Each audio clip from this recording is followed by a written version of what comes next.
제가 소개해드릴 책은 불편한 편의점이라는 소설인데요. 실제로는 소설이지만 굉장히 삶에 대한 교훈을 많이 주는 책이어서 꼭 추천을 드리고 싶었습니다. 해당 불편한 편의점에서 저는 세 가지를 배우게 되었는데요. 먼저는 일에 임하는 자세. 제가 한 번은 상담을 하다가 그분이 불편하셨는지 아니 나도 내 일 때문에 피곤하다. 그런데 당신도 그 일이 직업 당신의 업이지 않냐라고 따지시던 경험이 나요. 그때는 정말 저도 직업에 임했던 자세가 좀 부족했던 것 같은데 그 기억도 좀 나게 해준 마음 아픈 책이었습니다. 사실상 이 불편한 편의점을 운영하고 있는 여자분은 어, 사장이 직원을 귀하게 여기지 않으면 직원 또한 손님을 귀하게 여길 마음에 힘이 안 난다는 걸 알고 계셨던 거죠. 그 후 어느 날 잃어버린 지갑 파우치를 찾아준 노숙자 도꼬 씨에게 심야 시간을 지키는 일을 해보지 않겠냐고 하여 합류를 하게 되고요.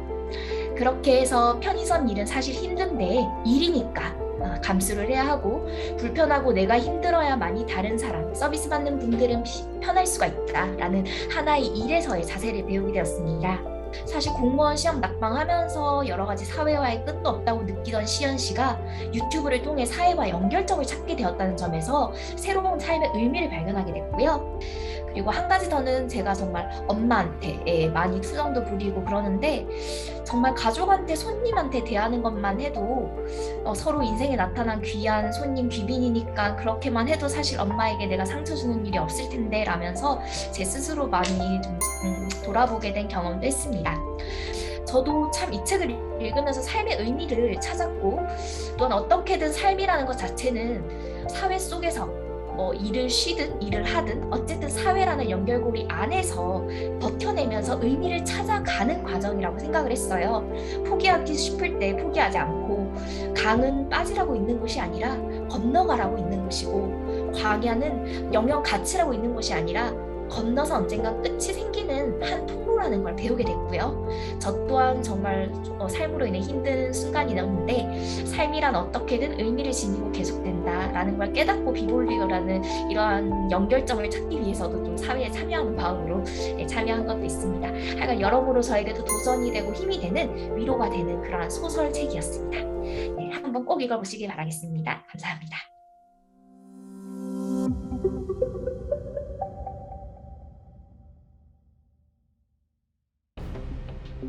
5명이 남은 방과 후 교실에서 4명만이 살아서 나왔다. 희생자는 학생들이 각자 숨기고 싶어하는 비밀을 퍼뜨리는 어플을 만들어 학교에 배포한 사람, 그리고 용의자 4사람은 희생자에게 곧 어마어마한 비밀이 남들에게 처해있는 상황이었다. 살인 연기가 주문했던 4사람의 증언이 지금부터 시작된다. 당신은 누구 말을 믿으실 건가? 형사님, 확인했습니다. 죽은 학생의 이름은 사이먼. 사인은 알레르기에 의한 질식사로 이 학생은 평소 땅콩 알레르기를 앓고 있어 비상약을 항상 소지하고 있었는데요. 사건이 일어났을 때는 사이먼의 소지품과 양호실 그 어디에도 알레르기 약이 남아있지 않았습니다. 심지어 이 학생은 다른 학생들의 비밀을 폭로하는 어플을 제작 배포해서 소문을 퍼뜨려 전교생의 미움을 받고 있었는데 현장에 같이 있었던 4명의 용의자 모두 사이먼에 의해 비밀이 폭로당할 위기에 처했었다고 합니다. 땅콩 알레르기가 있었던 사이먼에게 땅콩을 먹이고 약을 숨겨 죽음에 이르게 한 범인이 바로 여기에 있습니다. 좋아. 한 사람씩 시주로 시작하지. 학생, 너부터 먼저 말해봐. 전 에디예요. 제가 바로 우리 학교의 퀸커죠. 저에겐 아주 멋지고 완벽한 제이크라는 남자친구가 있어요. 제이크는 말이에요. 너무 잘생기고 멋지고 몸매도 좋고요. 됐고. 사이먼이 폭로할 예정이었던 소문에 의하면 너는 제이크의 친구와 바람을 피웠다고 하던데. 제가요? 세상에 말도 안 돼요. 제가 어떻게 바람을... 전혀 사실이 아니에요. 진짠가? 그게 사실이라 그래도 제 외모를 보세요. 제가 어떻게 살인을 하겠어요? 제 생각엔 쿠퍼가 범인일 수 있을 것 같아요. 안녕하세요. 전 쿠퍼라고 합니다. 앞으로 메이저리거가 될 유망 있는 야구 선수죠. 저는 유명한 제가 스테로이드를 사용했다는 이상한 소문은 사실이 아니기 때문에 전혀 신경 쓰지도 않았고요. 저는 유명한 메이저리거에서 엄청난 명성과 부를 쌓을 건데 이런 말도 안 되는 헛소문 때문에 살인을 저지를 리가 없죠. 제 생각에는 네이트가 범인인 것 같아요. 왜냐면 네이트는 사실 죄를 저지른 범죄자거든요. 제가 바로 네이트예요. 그래요, 난 마약사범이었어요. 하지만 살인자는 아닙니다. 마약을 팔았던 건 과거 일이고 지금은 마음을 다잡아 누구보다 바르게 생활하고 있습니다. 근데 조사에 따르면 너는 지금 보호관찰 중임에도 다시 마약을 몰래 판매했고 이 사실이 고 사이먼에 의해 폭로될 예정이었다고 해. 이게 사실이라면 넌 감옥을 가야 할 거고 그걸 막아야 했던 너에겐 살인 동기가 충분하지. 사실이 아니에요, 형사님. 아시다시피 전 지금 보호관찰 중인데 어떻게 경찰의 눈에 피해 마약을 다시 판매하겠어요. 아니면 우리나라 경찰은 전부 머저린가요? 그거야 모르지. 하지만 너가 범인이 아니라면 남은 학생이 바로 범인이겠고. 전 불운인이에요. 전 한 번도 1등을 놓친 적이 없고 예일대를 목표로 하고 있어요. 존경하는 형사님, 제발 믿어주세요. 저는 살인 같은 건 전혀 하지 않았어요. 하지만 형사님, 이 학생은 선생님의 구글 드라이브에 몰래 접속해서 시험 문제를 미리 빼돌렸다는 소문이 있었습니다. 이걸 폭로당하면 지금 진행 중인 예일대 추천 이야기는 없던 일이 됩니다. 그렇다면 이 학생에게도 충분히 살인 동기가 있어 보입니다. 아니에요, 형사님. 저는 진짜 제 실력으로 1등을 한 거예요. 하지만 조사에 따르면 너는 상당한 성적 스트레스에 시달려왔다고 하더군. 그리고 심지어 죽은 사이먼과는 계속 전교 1등을 두고 라이벌 관계를 유지했다지? 하지만 형사님, 제발 믿어주세요, 제발요. 그러고 보니 쿠퍼 말이에요. 사실 쿠퍼에게는 정말 숨기고 싶은 비밀이 따로 있는데요. 그건 바로 쿠퍼가 동성애자라고. 아니에요! 거짓말이에요! 전 절대로 게이가 아니에요! 저에겐 여자친구도 있다고요! 형사님, 방금 들어온 소식입니다. 네이트 오토바이 뒷좌석에서 사라졌던 다량의 땅콩 알레르기 약이 발견됐습니다. 그뿐이 아닙니다. 죽은 사이먼은 사실 에디의 남자친구인 제이크와 친한 사이였다고 합니다. 그렇다면 어플이 아니더라도 에디가 바람을 필 사실이 제이크의 귀에 들어가는 건 시간 문제였을 겁니다. 그래서 입막을 하려고 에디는 사이먼을 죽인 것이 아니다. 아니에요. 전 아니에요. 저도 아니에요. 누가? 범인이 누가? 하지 않았어요. 정말 우리 중에 범인이 있나요? 도대체 범인이 누구야? 자, 조용히! 지금 이 중에 거짓말을 하고 있는 사람이 있어. 자신의 비밀이 폭로될 것을 우려해 사이먼을 죽이고 그걸 숨기기 위해 거짓말을 하고 있는 사람. 그 사람은 말이지. 바로! 자, 여러분 혹시 눈치채셨나요? 우리 중에는 사이먼을 죽인 범인이 있습니다. 과연 우리 중에 거짓말하고 있는 사람은 누구일까요? 이 책은 출간되자마자 큰 주목을 받으며 51주째 뉴욕타임즈 영 어덜트 부분 베스트셀러를 기록한 소설로 촘촘한 복선과 함께 반전에 반전을 거듭하는 결말이 매력적인 추리소설입니다. 인기에 힘입어서 지금 넷플릭스의 드라마로 제작되기도 했어요. 또한 이 책은 고등학교에서 벌어진 살인사건을 둘러싸고 그 용의자로 지목된 네 주인공들의 비밀, 그리고 진실이 드러나는 과정에서 등장인물들의 고민과 사랑, 갈등을 뛰어난 필력으로 그려낸 수작입니다. 더운 여름, 반전이 돋보이는 스릴러 한 권 읽어보시는 것이 어떠세요?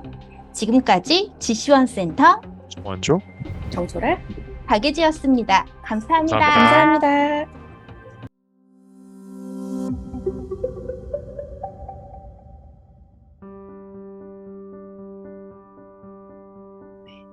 숨이 턱까지 차오를 때 잠시 쉬어가는 시간을 가지십시오. 제가 추천하고 싶은 도서는 네모토 히로유키의 나를 내려놓으니 내가 좋아졌다입니다. 예, 내가 몰랐던 나의 모습을 되돌아보고 생각하게 하는 도서입니다. 누구에게도 뒤처지고 싶지 않은다. 또 남부럽지 않게 살고 싶은다. 그래서 누구보다 열심히 달려온다. 어찌 보면 기특하기도 하고 안쓰럽기도 한 나를 위로하고 또 변화가 필요한 삶을 제시하기도 합니다. 남들은 쉽게 하는 일을 나만 못하는 혹은 모든 면에서 부족하다고 생각하는 사람들과 너무 열심히 달려가는 나를 잠시 멈춰야 할 필요가 있는 사람들. 저를 비롯해서 이런 경우를 공감하시는 분들이 꽤 많으리라 생각이 됩니다. 첫 번째, 나를 온전히 받아들이기. 내 삶의 중심은 타인이 아닌 바로 나라는 걸 꼭 인지해야 한다는 내용이겠습니다. 두 번째, 내 마음 들여다보기. 나는 누구보다 가치 있는 사람이다. 과연 내가 가치 있는 사람이라고 인정하는 사람이 얼마나 될까요? 세 번째, 내 마음 가는 대로 행동하기. 내 마음이 허락하는 만큼 한다. 내 마음은 언제나 후한 편이어서 허락하는 만큼이라는 게 조금은 어려울 것 같기도 합니다. 네 번째, 나를 사랑하게 되는 순간 마음의 틈을 만들어 행복을 채운다. 이 부분은 많은 사람들이 행복을 채우기 위해 부단히 노력하고 있다고 보여집니다. 나를 잘 표현하지 못하고 내가 아닌 나를 살았다고 인정하는 마음의 울림이라고 생각이 됩니다. 타인의 시선을 너무 의식해서 내게 소중한 순간들을 놓치고 타인의 직직에 마냥 달리기만 했던 건 아닌지 비로소 돌아보게 됩니다. 이제 저도 아주 작은 여유로움이 싹트기 시작했습니다. 나를 다그치지 않고 있는 그대로의 나를 사랑하며 만족하려는 진심이 열리는 순간이라고 할까요? 이제 뜨겁던 여름도 막바지입니다. 입추도 말복도 다 지나고 저녁에는 제법 선선한 바람이 불기 시작을 했는데요. 이렇게 마음에 위로를 주는 책 한 권 챙겨서 나만을 위한 여유로운 여행을 훌쩍 떠나보는 건 어떨까요?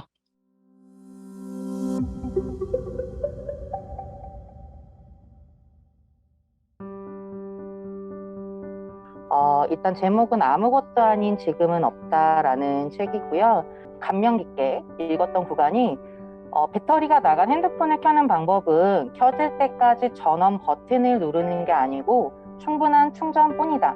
이 말에서 제가 굉장히 많은 생각을 하게 된 게 저는 좀 그래요. 의욕이 없을 때는 좀 그 의욕을 쥐어 짜내는 것보다는 어느 정도 충분한 휴식이 또 필요할 수도 있다라고 생각이 듭니다. 두 번째로는 로봇은 완성된 채 태어나기 때문에 실수하지 않지만 그렇기 때문에 성장도 없다라는 구간이었는데 제가 이직을 한 지 얼마 안 됐어요. 다른 프로젝트로 옮긴 지 얼마 되지 않았는데 아무래도 조금 더 잘하려는 의지만 좀 강하다 보니까 조금 제가 성급하게 먼저 앞서 나가는 경향이 좀 있어서 실수가 조금 잦았어요. 그러다 보니 아무래도 좀 위축이 됐었던 경험을 한 적이 있는데 그 실수를 통해서 저는 성장을 하기도 한다라는 걸 이 책을 통해서 조금 배웠고, 그래서 이 책을 제가 읽으면서 굉장한 위로를 받았다는 걸 공유를 해드리고 싶고,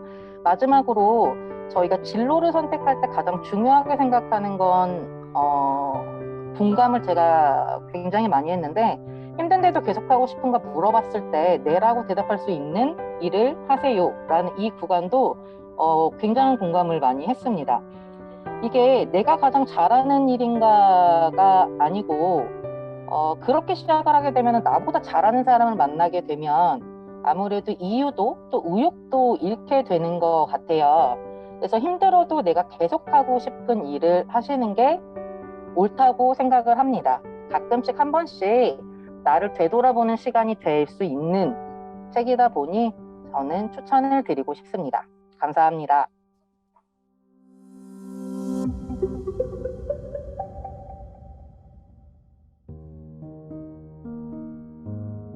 오늘 이야기해볼 책은 김영하 작가의 SF 장편소설 작별인사입니다. 학창시절 기억에 남는 수업 중에 미래를 상상해보라는 내용이 있었습니다. 그때 전 아주 먼 미래에는 인간을 대신하여 일을 하거나 가사를 돕는 로봇들이 생겨날 것 같다라는 생각을 막연하게 했었던 것 같은데요. 하지만 제 생각보다 그러한 미래는 더 가까이에 와 있었습니다. 잠깐 줄거리를 살펴보자면 주인공 철이는 기계인간을 만드는 기업의 연구원 아버지를 둔 10대 소년입니다. 철이는 태어나서 자신이 인간이 아니라는 생각을 단 한 번도 해본 적이 없었는데요. 즉 철이는 아버지에 의해 엄청난 신기술로 정말로 인간에 가깝고 정교하게 만들어진 휴머노이드였다는 건데요. 철이는 수용소에서 낮은 버전으로 만들어진 휴머노이드 미니, 인간의 이기심으로 태어난 국제인간 선의를 만나게 되며 이들과 함께 위기를 이겨내며 수용소에서 탈출하여 일상으로 돌아가기 위해 노력합니다. 이러한 과정에서 철이는 매 순간순간 본인이 더욱 인간이라는 생각이 들면서도 인간이 아닐지도 모른다는 의심으로 혼란스러운 나날을 보내게 됩니다. 책은 이제 인간에 의해 탄생한 철이, 미니, 선이라는 인물이 실제 인간보다 더욱 인간적이며 인간다운 감정을 느낀다고 설명합니다. 앞서 이야기에서 던지는 질문들을 통해서 저희는 인류의 미래나 의식의 미래에 대한 생각을 자연스럽게 할 수 있었습니다. 과연 인간과 너무나도 닮은 기계인간이 생기면 어떻게 될까? 또는 인간이 무한한 육체를 버리고 무한한 네트워크로 본인의 의식을 옮겨간다면 이걸 영생이라고 부를 수 있을지, 반대로 인간의 뇌만 있고 다른 신체와 장기들을 기계로 대체한다면 인간이라고 부를 수 있는 것인지, 이러한 질문들을 통해 주인공 철이가 나는 누구인가, 또 인간이란 무엇인가, 이런 질문에 대한 답을 찾아가는 과정을 보며 저 또한 인간다운 삶은 무엇일지, 당연하게 느꼈던 인간으로서의 삶이 얼마나 귀한 것인지 생각할 수 있게 되었습니다. 끝으로 이 책이 SF와 철학이라는 무거운 주제를 다루고 있는데도 마치 영화를 보는 듯이 회복력 있게 쓰였다는 것과 읽고 나서 인생에 관한 나름의 고찰을 하게 하는 책이라는 점에서 이 책을 여러분들과 함께 나누고 싶었습니다.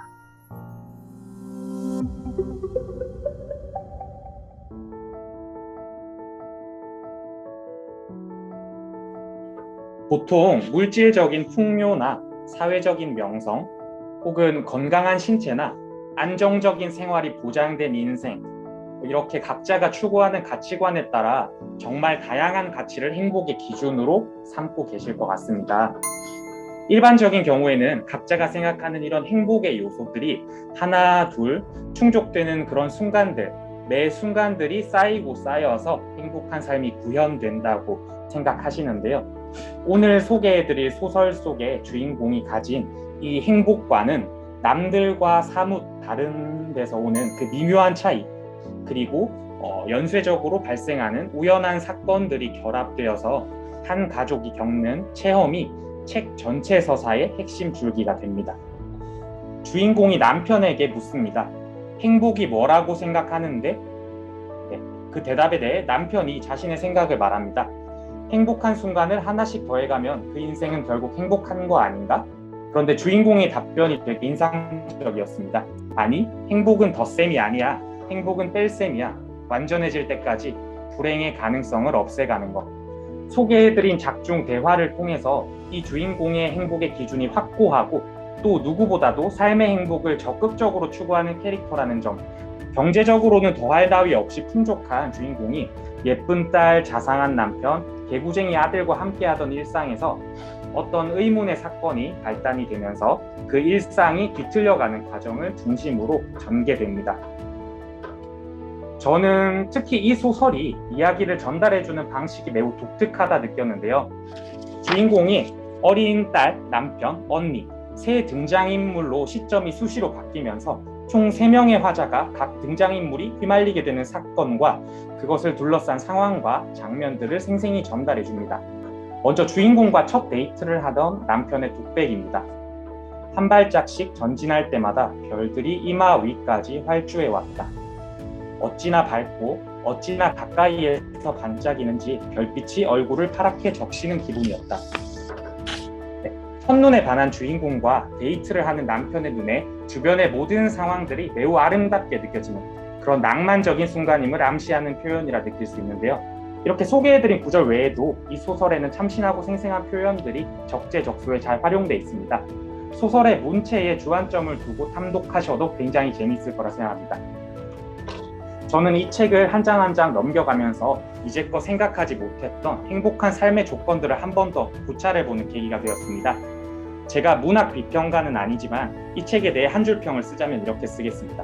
누구나 가볍게 시도해 볼 수 있는, 그렇지만 마지막 장을 넘길 때 뒤통수가 얼얼할 정도의 충격과 쾌감이 있는 책. 마지막으로 정리를 해보자면 미스테리라는 굉장히 흥미로운 소재로 짜임새 있게 구성된 서사와 생생하고 흡인력 있는 문체로 표현됐다는 점, 마지막으로 행복한 삶이란 무엇인가에 대한 작가의 철학이 잘 버무려진 수작이라는 점에서 소설 완전한 행복을 적극 추천드리겠습니다.